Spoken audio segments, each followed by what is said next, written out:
Hello dear student, welcome to ಹಸ್ತಾಕ್ಷರ biology YouTube channel. ಇವತ್ತಿನ ಈ ಒಂದು ವಿಡಿಯೋದಲ್ಲಿ ನಾವು ನಮ್ಮ ಈ ಆರ್ಗ್ಯಾನಿಸಮ್ ಆ್ಯಂಡ್ ಪಾಪ್ಯುಲೇಷನ್ ಈ ಚಾಪ್ಟರಿಂದ 2025 ನೀಟ್ ಎಕ್ಸಾಮಿನೇಷನಲ್ಲಿ ಎಷ್ಟು ಕ್ವೆಶನ್ನ ಕೇಳಿದ್ರು ಹಾಗೆ ಯಾವ್ಯಾವ ಕ್ವೆಶನನ್ನು ಕೇಳಿದ್ರು ಎಂಬುದನ್ನು ಡೀಟೇಲ್ ಆಗಿ ಡಿಸ್ಕಸ್ ಮಾಡ್ತಾ ಹೋಗೋಣ. ಮೊದಲಿಗೆ ನನ್ನ ಈ ಯೂಟ್ಯೂಬ್ ಚಾನಲ್ನ ಫಸ್ಟ್ ಟೈಮ್ ನೋಡ್ತಾ ಇದ್ರೆ ಒಂದು ಲೈಕ್, ಶೇರ್ ಹಾಗೂ ಸಬ್ಸ್ಕ್ರೈಬ್ ಮಾಡ್ಕೊಳ್ಳೋದನ್ನ ಮರಿಬೇಡಿ. Okay, let us begin the video. Chapter ಬಂದು ಆರ್ಗ್ಯಾನಿಸಮ್ ಅಂಡ್ ಪಾಪ್ಯುಲೇಷನ್.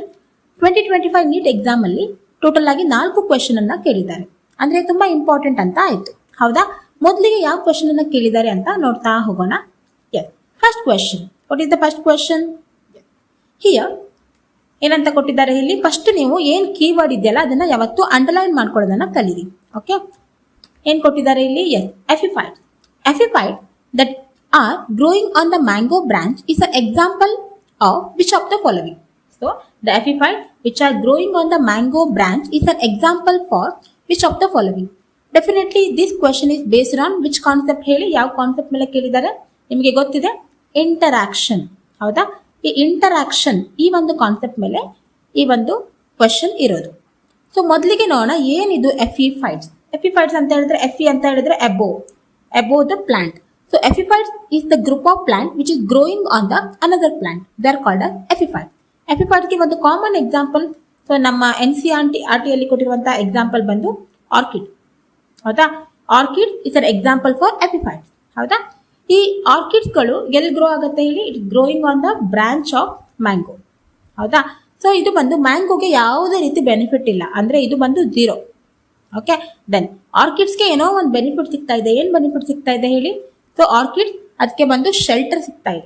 ಸೊ ಬಂದು ಇಂಟ್ರಾಕ್ಷನ್ ಬಂದು plus and 0, benefit and neutral, ಹೌದಾ? ಸೊ ಕೆಳಗಡೆ ಏನು ಆಪ್ಷನ್ ಕೊಟ್ಟಿದ್ದಾರೆ? ಆಪ್ಷನ್ ಬಂದು first one, what is the option? Predation. Predation ಅಂತ ಹೇಳಿದ್ರೆ ಒಂದಕ್ಕೆ ಯೂಸ್, ಇನ್ನೊಂದಕ್ಕೆ ಹಾರ್ಮ್, ಹೌದಾ? Plus and minus. ಅಮೆನ್ಸಾಲಿಸಮ್ ಅಂತ ಬಂದ್ರೆ ಆಂಟಿಬಯೋಟಿಕ್, ಗೊತ್ತಿದೆ ನಿಮಗೆ, ಮೈನಸ್ ಅಂಡ್ 0. ದೆನ್ ಕಮೆನ್ಸಾಲಿಸಮ್ ಬಂದು ಒಂದಿಗೆ ಬೆನಿಫಿಟ್, ಅನ್ನೋದರ ಒಂದಕ್ಕೆ ಏನು ಯಾವುದೇ ರೀತಿ ಬೆನಿಫಿಟ್ಸ್ ಇಲ್ಲ, ನ್ಯೂಟ್ರಲ್. ಮ್ಯೂಚುವಲಿಸಮ್ ಬಂದು ಪ್ಲಸ್ ಅಂಡ್ ಪ್ಲಸ್, ಹೌದಾ? ಸೊ ಇಷ್ಟು ಇಂಟ್ರಾಕ್ಷನ್ಗಳಿದ್ದಾವೆ.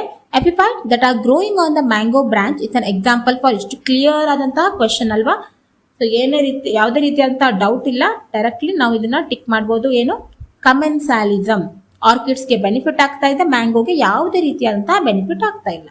ಓಕೆ, ಎಷ್ಟು ಸಿಂಪಲ್ ಆದ ಕ್ವೆಶನ್ ಕೇಳಿದ್ದಾರೆ ಅಲ್ವಾ? Okay, next question. ಇದು ಬಂದು ಟೋಟಲಿ ಅನ್ಎಕ್ಸ್ಪೆಕ್ಟೆಡ್ ಕ್ವೆಶನ್, ಹೌದಾ? ಸೊ ಏನ್ ಕೇಳಿದ್ದಾರೆ? Who is known as the father of ecology in India? So father of ecology ಯಾರು ಇಂಡಿಯಾದಲ್ಲಿ ಅಂತ ಕೇಳಿದ್ದಾರೆ. ಸೊ ಇದು ಯಾಕೆ ಅನ್ಎಕ್ಸ್ಪೆಕ್ಟೆಡ್ ಕ್ವೆಶನ್ ಅಂತ ಹೇಳಿದ್ರೆ, this question is from scientist. ನಿಮ್ಗೆ ಗೊತ್ತಿರಬಹುದು, ಪ್ರತಿಯೊಂದು ಯೂನಿಟ್ ಬಿಗಿನಿಂಗ್ ಅಲ್ಲಿ ಒಂದಿಷ್ಟು ಜನ ಸೈಂಟಿಸ್ಟ್ ನೇಮ್ ಅನ್ನ ಕೊಟ್ಟು ಅವ್ರ ಬಗ್ಗೆ ಎಕ್ಸ್ಪ್ಲೇನ್ ಮಾಡಿದ್ದಾರೆ ಅಲ್ವಾ?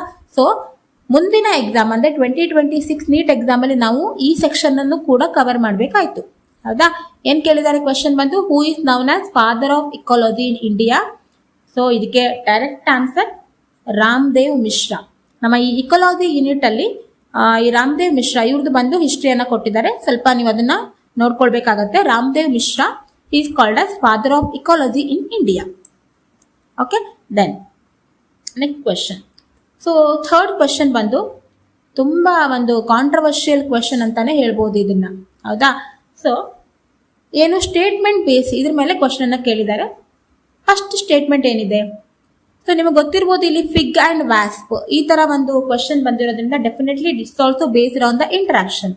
ಯಾವ ಇಂಟ್ರಾಕ್ಷನ್ ಮೇಲೆ ಬಂದಿದೆ ಇದು? ಮ್ಯೂಚುವಲಿಸಮ್, ಹೌದಾ?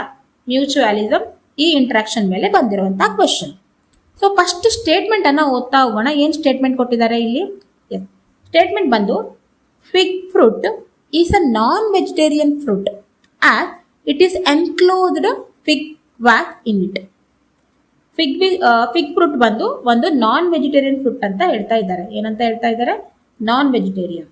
ಯಾಕೆ ಅಂತ ಹೇಳಿದ್ರೆ ಆ ಫಿಗ್ ಫ್ರೂಟ್ ಅದ್ರ ಒಳಗಡೆ ಈ ಫಿಗ್ ವ್ಯಾಕ್ಸ್ಗಳು ಇರ್ತವೆ, ಅದಕ್ಕಾಗಿ ಅದನ್ನ ನಾನ್ ವೆಜಿಟೇರಿಯನ್ ಫ್ರೂಟ್ ಅಂತ ಕರೀತಾರೆ ಅಂತ ಒಂದು ಸ್ಟೇಟ್ಮೆಂಟ್ ಅಲ್ಲಿ ಹೇಳಿದ್ದಾರೆ, ಹೌದಾ? ಸೆಕೆಂಡ್ ಸ್ಟೇಟ್ಮೆಂಟ್ ಏನ್ ಕೇಳಿದ್ದಾರೆ ಹೇಳಿ? ಫಿಗ್ ವ್ಯಾಸ್ಪ್, ಈ fig wasp and fig tree they exhibit mutual relationship as fig wasp complete its life cycle in fig fruit and fig fruit is get pollinated by fig wasp ಅಂತ ಹೇಳಿದ್ದಾರೆ. ಹೌದಾ? So one by one ನೋಡ್ತಾ ಹೋಗೋಣ. ಮೊದಲಿಗೆ ನಿಮಗೆ ಈ fig ಅಂದ್ರೆ ಏನಂತ ಗೊತ್ತಿದೆ. ಸೊ ಇದು ಒಂದು ವೆರೈಟಿ ಆಫ್ ಫ್ರೂಟ್. ಸೊ ನಾವು ಇದನ್ನ ಕನ್ನಡದಲ್ಲಿ ಅತ್ತಿ ಅಂತ ಕರಿತೀವಿ ಅಥವಾ ಅಂಜೀರ್ ಆ ಒಂದು ಕೆಟಗರಿ. ಸೊ ಇದು ಒಂದು ಫಿಗ್. ಸೊ ಅಲ್ಲಿ ವಾಸ್ಪ್ಗಳು ಪಾಲಿನೇಟಿಂಗ್ ಏಜೆಂಟ್ ಆಗಿ ಆಕ್ಟ್ ಆಗ್ತಾ ಇದೆ. ಇದು ಒಂದು example for which interaction? Mutualism. Okay, mutualism ಈ ಒಂದು ಇಂಟ್ರಾಕ್ಷನ್ಗೆ ಇದು ಒಂದು ಬೆಸ್ಟ್ ಎಕ್ಸಾಂಪಲ್. ಹೌದಾ? ಕ್ವಶನ್ಗೆ ಬರೋಣ. ಏನ್ ಕೇಳಿದ್ದಾರೆ ಕ್ವಶನ್ ಕ್ವಶನ್ ನಂಬರ್ ಸ್ಟೇಟ್ಮೆಂಟ್ ಏನ್ ಕೇಳಿದ್ದಾರೆ? Fig fruit is a non vegetarian fruit because ಅದರಲ್ಲಿ ಏನಿರುತ್ತೆ? ಫಿಗ್ ವಾಸ್ಪ್ ಇರುತ್ತೆ ಅಂತ ಹೇಳಿದ್ದಾರೆ. ಸೊ ನಿಮ್ಗೆ ಗೊತ್ತಿಲ್ಲಿ ಎಷ್ಟೋ ಒಂದು ಫ್ರೂಟ್ಗಳಲ್ಲಿ ಅದ್ರ ಒಳಗಡೆ ಹುಳ ಇರುತ್ತೆ. ಹೌದಾ? ಅಂದ ಮಾತ್ರಕ್ಕೆ ನಾವು ಆ ಫ್ರೂಟ್ ಅನ್ನ ನಾನ್ ವೆಜ್ ಅಂತ ಹೇಳಲಿಕ್ಕಾಗತ್ತಾ? ಖಂಡಿತ ಇಲ್ಲ. ಈಗ ಫಿಗ್ ಏನಿದೆ ಅಲ್ಲ, ಅದು ಒಂದು ಇನ್ಸೆಕ್ಟ್ ಅನ್ನ ಆಸ್ ಅ ಪಾಲಿನೇಟಿಂಗ್ ಏಜೆಂಟ್ ಆಗಿ ಯೂಸ್ ಮಾಡ್ಕೊಳ್ತಾ ಇದೆ.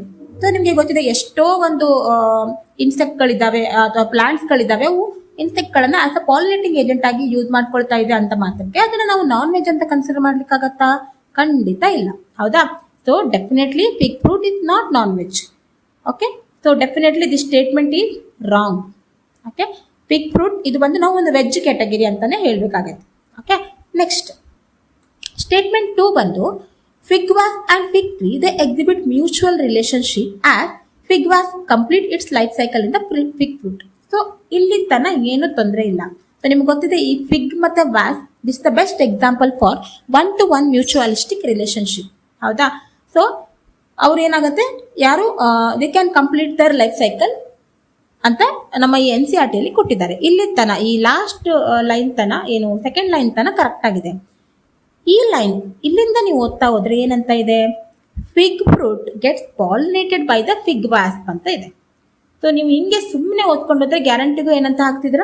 ಸ್ಟೇಟ್ಮೆಂಟ್ 2 ಇಸ್ ಕರೆಕ್ಟ್ ಅಂತ ಹಾಕ್ತಿದ್ರಿ. ಬಟ್ ನಿಮ್ಗೆ ಗೊತ್ತಿರಲಿ, ಈ ಪಾಲಿನೇಷನ್ ಅನ್ನೋ ಕಾನ್ಸೆಪ್ಟು ಫ್ಲವರ್ ಅಥವಾ ಇನ್ಫ್ಲೋರೆಸೆನ್ಸ್ಗೆ ಮಾತ್ರ ಸೀಮಿತವಾಗಿರುತ್ತೆ. ಹೌದಾ? ಇಲ್ಲೇನ್ ಕೊಟ್ಟಿದ್ದಾರೆ? Fig fruit is pollinated by ಅಂತ ಕೊಟ್ಟಿದ್ದಾರೆ. ಆಲ್ರೆಡಿ ಫ್ರೂಟ್ ಆದ್ಮೇಲೆ ಮತ್ತೇನ್ ಪಾಲಿನೇಟ್ ಮಾಡೋದೇ ಇರುತ್ತೆ ಅಲ್ವಾ? ಸೊ ಏನಾಗ್ಬೇಕಿತ್ತು ಅಲ್ಲಿ? ಫಿಗ್ ಇನ್ಫ್ಲೋರೆಸೆಂಟ್ ಅಂತ ಆಗ್ಬೇಕಿತ್ತು. ಹೌದಾ? Fig inflorescent is pollinated by fig wasp ಅಂತ ಆಗ್ಬೇಕಿತ್ತು. So definitely this statement is also wrong. First 2 line correct ಆಗೇ ಇದೆ, ಬಟ್ ಲಾಸ್ಟ್ ಲೈನ್ ಅಲ್ಲಿ ಫಿಗ್ ಇನ್ಫ್ಲೋರೆಸೆನ್ಸ್ ಬದಲಿಗೆ ಏನ್ ಕೊಟ್ಟಿದ್ದಾರೆ ಅವರು? ಫಿಗ್ ಫ್ರೂಟ್ ಅಂತ ಕೊಟ್ಟಿದ್ದಾರೆ. So definitely what is the answer? ನಮ್ಮ ಈ ಆಪ್ಷನ್ ಅಲ್ಲಿ ಏನಿದೆ? Both statement 1 and 2 are incorrect. Okay, ಇದಕ್ಕೆ ಆನ್ಸರ್ ಬಂದು 4ನೇ ಆಪ್ಷನ್ ಆಗಿರುತ್ತೆ. 2 ಸ್ಟೇಟ್ಮೆಂಟ್ಗಳು ಕೂಡ ಇನ್ಕರೆಕ್ಟ್, ರಾಂಗ್. ಓಕೆ, ದೆನ್ ಕೊನೆಯ ಕ್ವಶನ್. ಸೊ ಇದು ಬಂದು ಡೈರೆಕ್ಟ್ ಕ್ವಶನ್. ಏನ್ ಕೇಳಿದ್ದಾರೆ?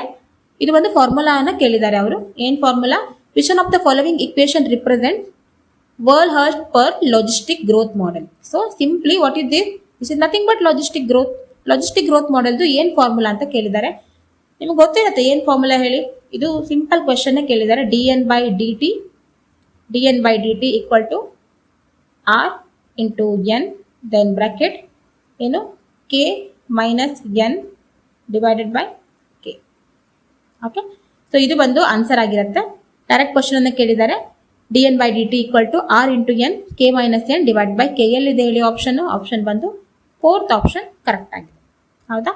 ಸೊ ಎಷ್ಟು ಸಿಂಪಲ್ ಕ್ವಶನ್ ಕೇಳಿದ್ದಾರೆ ಅಲ್ವಾ? ಸೊ ಒಂದು ಸ್ವಲ್ಪ ಡಿಫಿಕಲ್ಟಿ ಇದೆ, ಇಲ್ಲ ಅಂತ ಹೇಳಲ್ಲ. ಓಕೆ, ಈ ವಿಡಿಯೋದಲ್ಲಿ ನಿಮಗೆ ಎಲ್ಲ ಕ್ವಶನ್ಗಳು ಕ್ಲಿಯರ್ ಆಗಿ ಅರ್ಥ ಆಯ್ತು ಅಂತ ಅನ್ಕೊಳ್ತೀವಿ. ನಿಮಗೆ ಮುಂದಿನ ವಿಡಿಯೋದಲ್ಲಿ ಯಾವ ಚಾಪ್ಟರ್ ಮೇಲೆ PYQ ಬೇಕು ಅಂತ ಕಮೆಂಟ್ ಸೆಕ್ಷನ್ ಅಲ್ಲಿ ತಿಳಿಸೋದನ್ನ ಮರಿಬೇಡಿ. ಓಕೆನಾ? ಸೊ ಮುಂದಿನ ವಿಡಿಯೋದಲ್ಲಿ ಸಿಗೋಣ. ಅಲ್ಲಿವರೆಗೂ ಒಂದು ಟಾಟಾ.